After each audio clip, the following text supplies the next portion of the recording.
Normally ऐसा होता है कि हमारे मन और कहीं पे चली जाती है। तो ये तो प्रैक्टिकली बहुत सही बात है, क्योंकि आज हम लोग आजकल इतने फंसे हुए हैं सभी काम। पहली बात है, ये ऐसा क्यों होता है कि जपा करते टाइम हम अपना मन क्यों इतना बार बार ये हो जाता है? और अगर ऐसा होता भी है तो आपके एक्सपीरियंस से हमको ये गाइड कीजिए कि कितना, मतलब कैसे हम उसको ज़्यादा कंसंट्रेट कर सके। हरे कृष्ण। हाँ, तो उस समय पहला तो शर्त है कि उस समय मोबाइल अटेंड मत कीजिए। और दूसरी बात कि एक नियम बना लीजिए कि जिस समय हम जप करेंगे उस समय कुछ दूसरी बातें नहीं करेंगे, नहीं सोचेंगे। सोचना तो खैर आपके बस में नहीं है। वायु रिव से दुष्कर्म अर्जुन कह रहे हैं तो हमारे लिए तो और कठिन है। तो वो हवा की गति भी रोक सकते थे। वो तो अपने गांडीव के प्रभाव से पूरब से बहने वाली पश्चिम जाने वाली हवा की गति रोक सकते थे, लेकिन कह रहे हैं कि उससे भी कठिन। तो कठिन है, छोड़िए, मन कहीं भी जाए, जप करते रहिए। सुधा शुद्ध गीता पढ़ी, गुरु आज्ञा मानी, बस पढ़ते रहना चाहिए। जैसे एक सिक्योरिटी गार्ड रात को ड्यूटी पर है, जगा हुआ है, राइफल लिया हुआ है, और रात को अपनी पत्नी के विषय में सोच रहा है कि बच्चों के विषय में इसको थोड़े देखा जाता है, जगने के लिए पैसा दिया जाता है।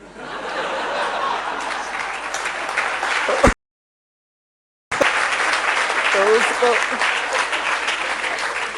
तो आपकी जीभ उच्चारण कर रही है बस।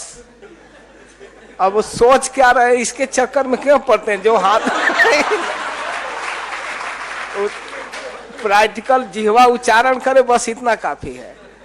अब उसको हम चाह कर भी कंट्रोल नहीं कर पाएंगे, तो उसके टेंशन में नहीं मरना है।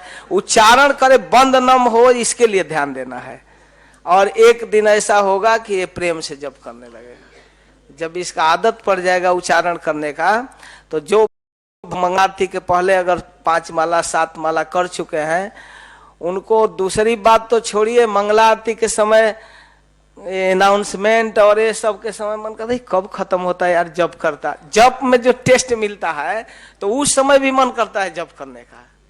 जो शुरू में जप किया है सुबह सुबह एकदम पवित्र मन से, तो मन करता है कि पूरा 16 माला पूरा करके ही अब कुछ करना है।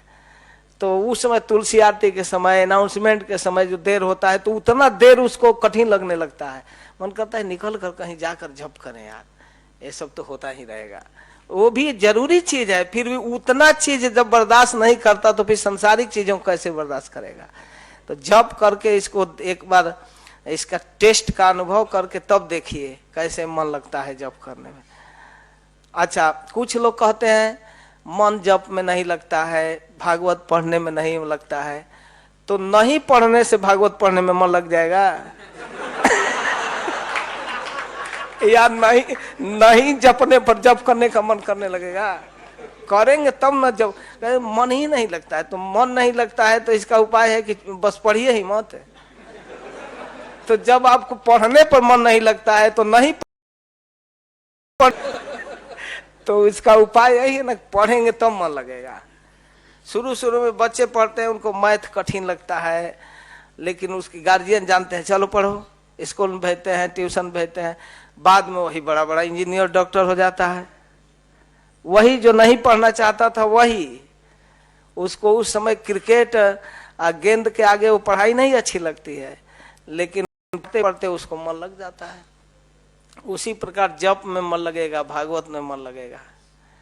करना पड़ेगा, पहले कुछ कोशिश करके करना पड़ेगा।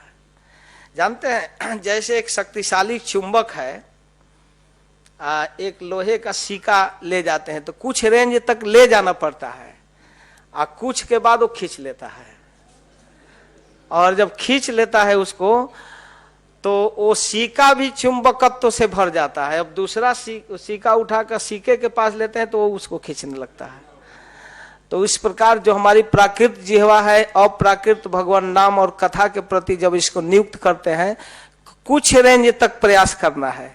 इसके बाद तो जब वो स्पिरिचुअल के साथ संपर्क में हो तो प्रीचर हो जाता है। तो अब नहीं कहना चाहिए।